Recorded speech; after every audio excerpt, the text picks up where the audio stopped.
Hello my frugal friends, welcome back to week 4 of our Frugal February challenge. Today I'm just going to do a little recap of all the amazing meals that we made again this week, and that pretty much is going to bring us to the end of Frugal February. It has been such an interesting challenge experiment, just limiting our family's grocery budget down to $25 per person per week, which is giving our family a total budget of $75 a week to spend on groceries, but also using up the things that we already had on hand in our fridge, freezer and pantry.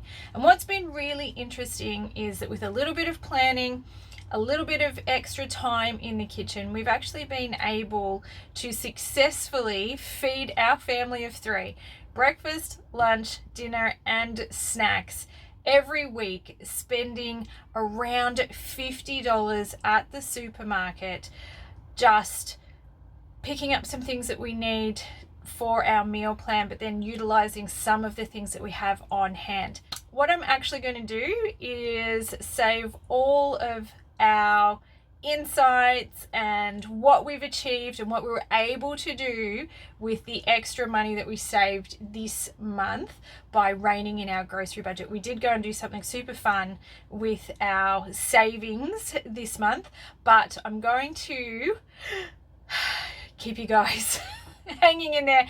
We're going to go over all of that in next Wednesday's video, where I'm going to do a final recap on Frugal February. And I'm just going to go over what we did with our savings, which for us is super exciting, but also just a little recap on how we went, the things that we learnt, what we found difficult, what we change in the future, and sort of all of those insights. But today, let's have a look back and have a look at what we cooked up in week 4, using the things that we had on hand in the caravan and the things that we picked up in this week's grocery haul. Now, I did post that up on Wednesday. If you haven't had a chance to have a look at that, I will leave Wednesday's video linked down below, along with all of the videos for weeks 1, 2 and 3. So if you want to go and catch up on all of that, it will be all of there together. But let's go way back to the start of this week. We're going to go all the way back to Monday and have a look at the things that we cooked up this week for week 4 of our Frugal February challenge. Dinner tonight is going to be burger salad. So basically it's just all the flavors that you would have in a burger, but in a salad with no bun. So we picked up these packets of falafels marked down a couple of weeks ago. They've been in the freezer. I just chucked them straight in the freezer as is. We're going to defrost this and cook these up. These are going to be our burger patty bits, and then we're just going to build a salad, and everyone can do the type of salad that they want. We've got heaps of salad stuff. It has been ridiculously hot here today, so salad sounds absolutely fantastic. I'm going to use some of the mixed leaves that I picked up this week. I've got some coleslaw. I do have iceberg for Charlotte because she prefers that over the mixed leaves. I've got some cucumber, some tomato. I will chuck some pickles in mine because I would like it to taste like a burger, and as weird as it sounds, this is actually really good. And then just whatever sauces and condiments that you like that you have. So tomato sauce, mustard, pickle nose. I know it sounds weird, but it actually is really good and it really works. If you put these sauces in a burger with these things, it's all good. So why not put it on your salad? Let me show you what I mean. Okie dokies, here we go. Burger salad. So this has got mixed leaves, coleslaw, tomato, cucumber, falafels, some burger pickles just chopped up there, a little bit of pickle nays and some mustard. This is my one with the lot. Got Shan's over the back, looking very similar. And Charlotte's with tomato sauce because that's what she likes, but no fresh tomato because she does not like that. But there we go, dinner tonight, burger salad. Breakfast most mornings this week was some variation on overnight oats. This morning I had made a choc banana overnight oats, which was absolutely delicious. I did mix one mashed banana in with my oats. I do a 1-to-1 ratio, so I had 3 cups of quick oats and 3 cups of liquid, and then I just pop it in the fridge overnight, and I topped it with a fresh banana when we were ready to serve up. I also made lots of bread this week. This morning I was making some rolls for us to take for lunch in the park. We just had those with some of the leftover salad ingredients that we still had.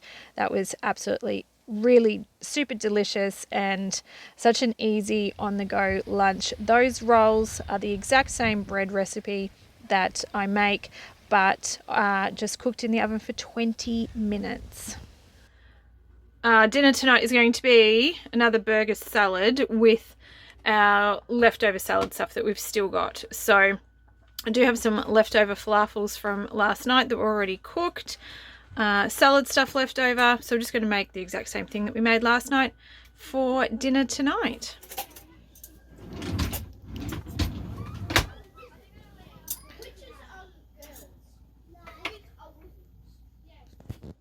Lunch today is a bit of a concoction.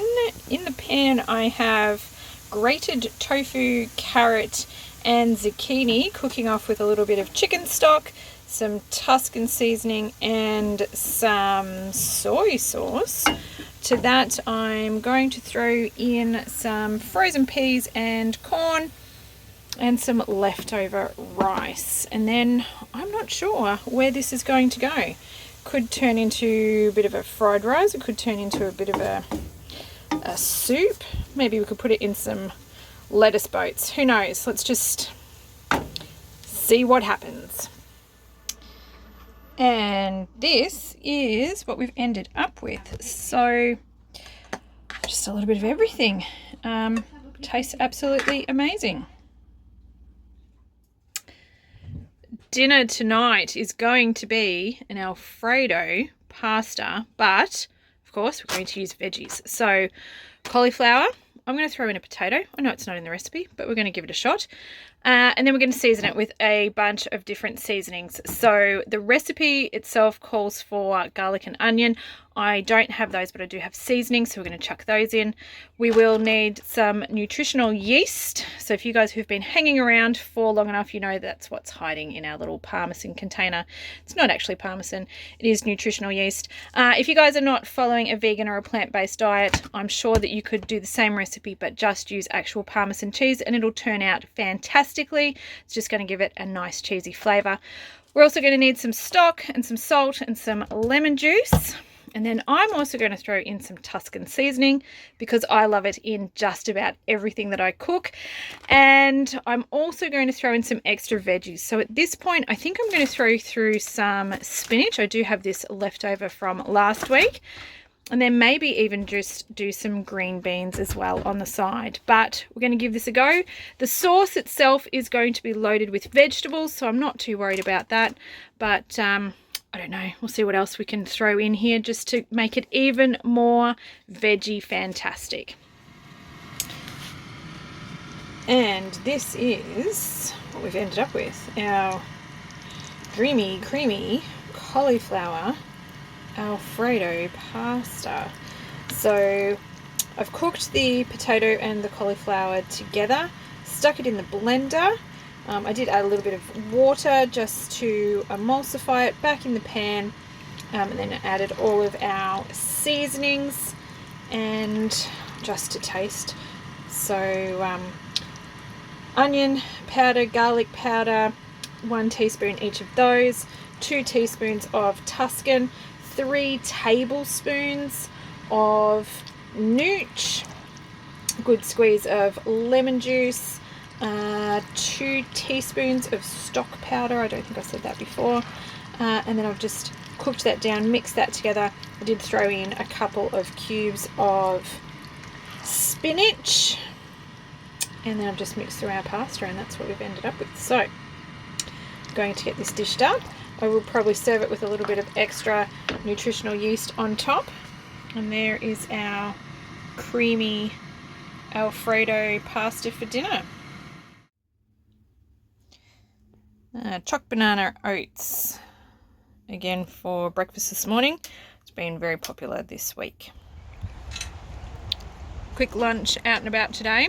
I was going to use these wraps for some enchiladas, but I did not make any bread last night, so we're not going to have enchiladas this week. I'll do that next week, and we're just going to have some salad wraps for lunch in the park.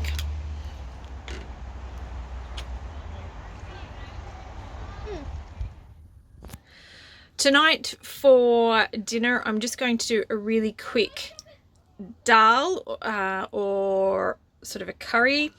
So originally I was going to do the aloo gobi, which has got potato and cauliflower in it, and that does take a little bit longer because you need to cook the potato, so I'm not going to do that tonight. So what I am going to do is a split yellow lentil dal with diced tomatoes, a bunch of different flavorings. I like to throw in just some Keen's curry powder, that is the garam masala. I'll throw in a little bit of onion and garlic powder because I don't have any fresh onion or garlic on hand, and some turmeric. But basically I just want to load this full of veggies. So we're going to do that as the dal, and then I'm going to throw in the bag of cauliflower and broccoli. I was going to use this to do the enchiladas, but we used the wraps for lunch today, so now I'm just going to chuck it in dinner. I've got half a carrot and half a zucchini from the lunch that I made the other day. I'll chop that up and throw that in there. I've still got a little bit of spinach, so we'll throw that in. And we're just going to make up a big chunky vegetable dal curry thing, and we'll serve that over some rice. So that is pretty much the plan for dinner tonight. So I've got 1 cup of lentils here, which I have just rinsed, just picked over and made sure there's no rocks or stones or anything in there. 3 cups of water. So I'm going to get this cooking to start off with while I prep my veggies. We're just going to give these guys a bit of a head start. And I'm just going to build everything up in the pot. So once I've chopped everything up, I'm just going to start throwing it in.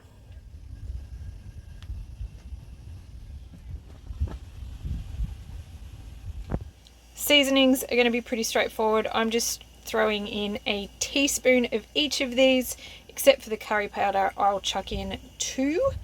There we go. I'm just going to mix all of that through. The only other thing I do sometimes is also add in a teaspoon of brown sugar.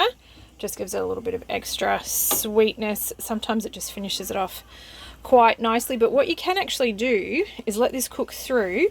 If you're going to put in some coconut milk, I'll probably chuck in some soy milk just to thin it out a little bit, but you can mix in the brown sugar right at the end, just if you feel like it just needs something to cut through it a little bit. But I'm going to put the lid on this, and I'm going to let this cook away until those lentils are almost done. Over here, I'm going to start the rice. So what I've got going on in here is just 2 cups of dry rice and 3 cups of water. I'm going to bring this to the boil, and I'm going to cook our rice using the absorption method. So the best thing to do is check the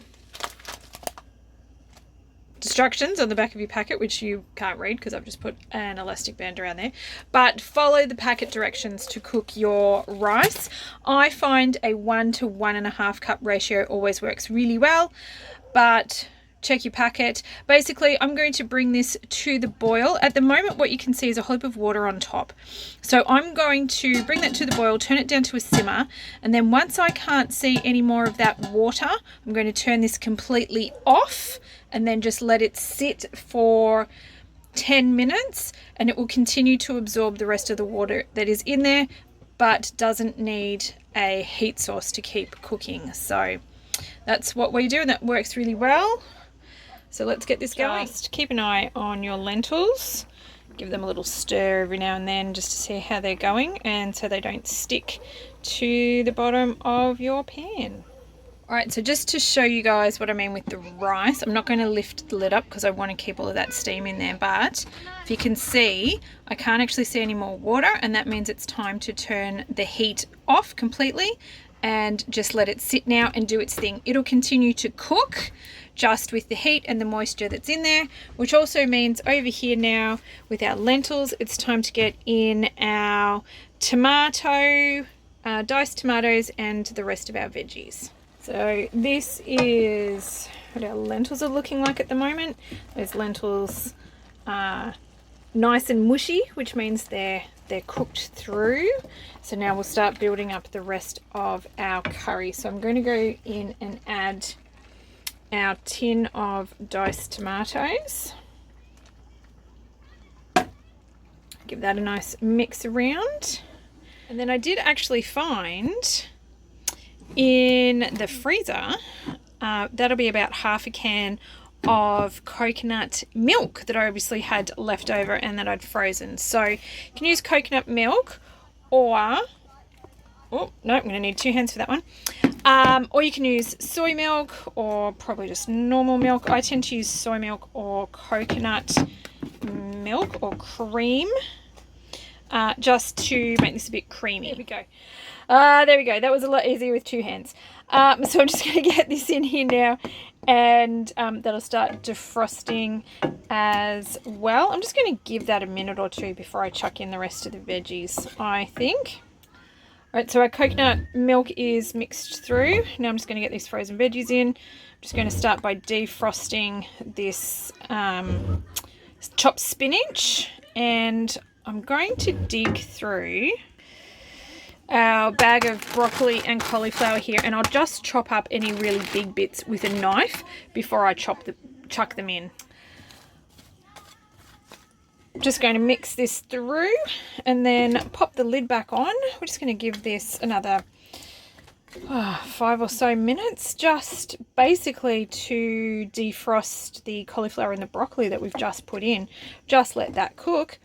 And then this is going to be ready to serve up. And here we go. So I'm getting ready to dish up. This is finished cooking. Look at all that loaded with vegetables. That is awesome. That's what I like. Do love lots of veggies. I've just given our rice a quick fluff. So that's finished cooking. Oh, she's a bit steamy. So now I'm just going to serve this up and get this into some plates. But we are definitely going to have leftovers because this is a big full pot. And there's only 3 of us. So this would easily feed a family of 6, I think. And this is us here all dished up. So I've got 3 bowls dished up here. But I know you guys like to see how much we have left over, so there's dinner. And this is what I've still got. So like I said, this makes a huge pot. We like to have leftovers. It's either lunch the next day or it's dinner the next day. We are definitely not offended by leftovers. I like to make a big batch, but if you've got a big family, then this is a nice, quick, easy meal. And we've still got heaps of rice left over here in the back as well. So there you go. Quick, easy, super filling, makes an absolute bunch of food, and it is actually really tasty as well. This is one of Charlotte's favorites, so there you go. Kid approved and everything. This morning for breakfast we're turning our baked oatmeal recipe, which is the exact same one that I use to make cake in the microwave. We are now turning it into cookies. Woo, on the frying pan. That one's a bit hot. Not too bad outside, to be honest. Whoop, get that one off. A little pile of them over here. Woo, all right. So again, it's just a baked oatmeal. This time we're doing it in the frying pan, and we're calling it cookies because why not? I mean, oatmeal pancakes, if that's what you wanted to call it too. So basically what we've got is 1 mashed banana, 1.5 cups of oats, 1 cup of milk, and about a tablespoon of cocoa powder, unsweetened cocoa powder. I have chucked a few cacao nibs through there as well. That's just an optional extra if you have them. And then all I'm going to do is scoop that. 2 hands required for that job. Scoop that into my pan. I'm just sort of going to flatten that out a little bit. And on a fairly low heat, I like to put a lid on over the top just to help it cook. I'll give it about 4 minutes on that side. Just keep an eye on it. Once the sides start to dry up, it'll be ready to flip, and then we'll just cook the other side. I like to cook it with the lid on. I think it cooks a bit better in the frying pan, but you know, see what works at your place. Oh, there we go. Nice little stack. Now to serve this, weirdly enough, we just like to drown it in a little bit of milk. There we go. Cookies and milk for breakfast. Also this morning, we're getting some bread happening. So this is this really easy, no knead bread recipe.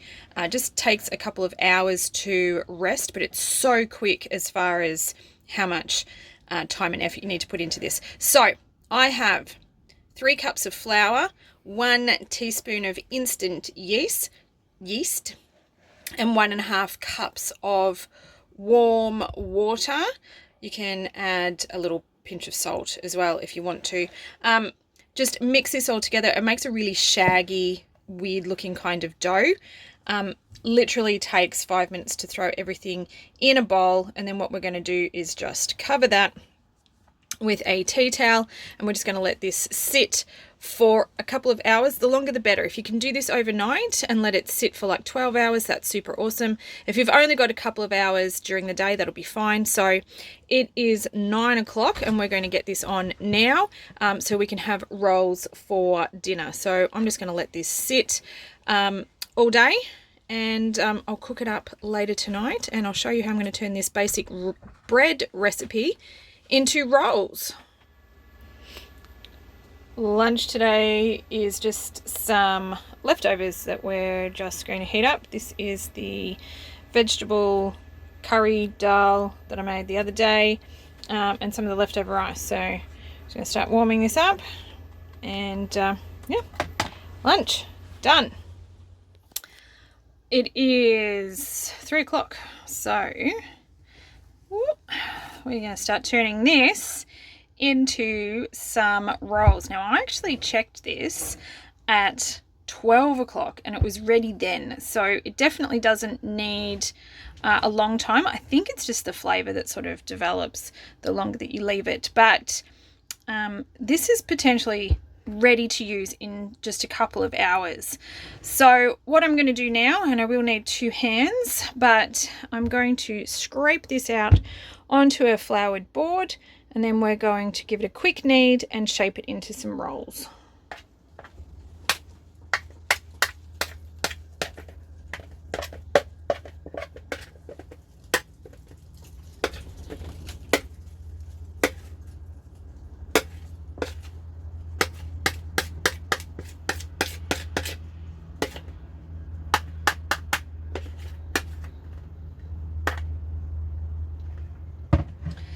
All right, so this does come out super tacky. It doesn't look like it should make bread, but trust me, it does. So all I do now, I've got it on a floured board. I'm just going to dust a little bit of flour over the top. It doesn't have to be perfect. And then we're just going to fold this in. Start working that flour around. Thing about this dough is not to overwork it. We don't need to knead it very much.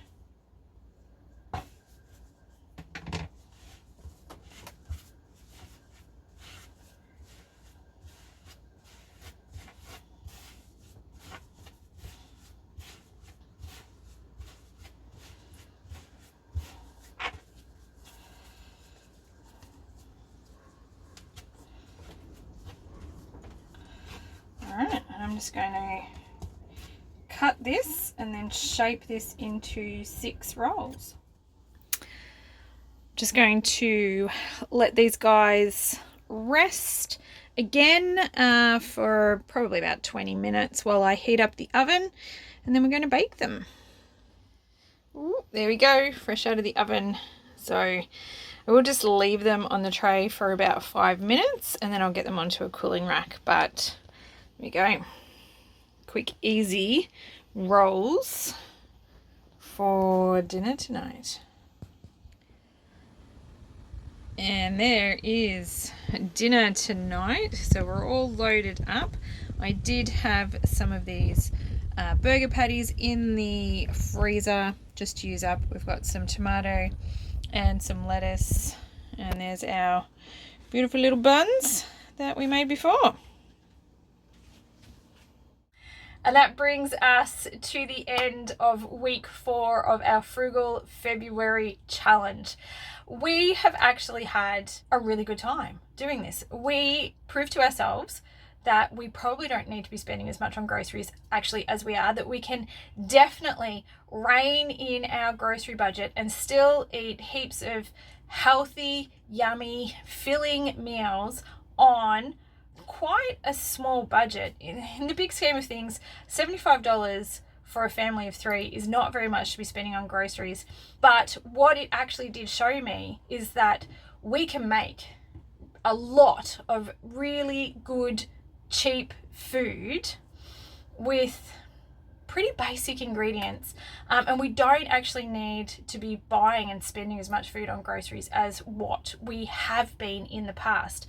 And I think coming off this challenge, we will definitely be doing a lot more of these $50 challenges moving forward, because we absolutely can do it and have really good, healthy, yummy food at the end of it, which is really, really awesome. So on Wednesday, we're going to have one final Frugal February video coming out for you, and I'm going to tell you what we did with our savings this month, because that was the whole point and premise of this, was to rein in our grocery budget so that we could save some money, so that we could do something fun with it. And I'm going to save that for Wednesday's video, so I really hope you guys come and join me then so you can see what we've been up to. Now would be a really good time, if you haven't already, hit that little subscribe button down below. Don't forget to tick that notification bell so you can be notified when that video comes out. But we'll have a final Frugal February catch-up video for you guys, and I would love to hear from you guys who have been following along at home, doing your own Frugal February challenge with whatever grocery budget it was that you set for yourselves, and a savings challenge that you set for yourselves. I'd love to hear from you guys in the comments, and you can let me know how you guys went as well, and we can have one final Frugal February catch-up, and we can see how everybody went. Super awesome. All right, we're going to leave that there for today. I hope you enjoyed today's video. As always, if you did, if you could please give it a thumbs up. I really do appreciate that. It lets me know the kind of content you guys are enjoying and what you'd like to see more of. And I do hope to catch up with you next Wednesday for one final Frugal February challenge video.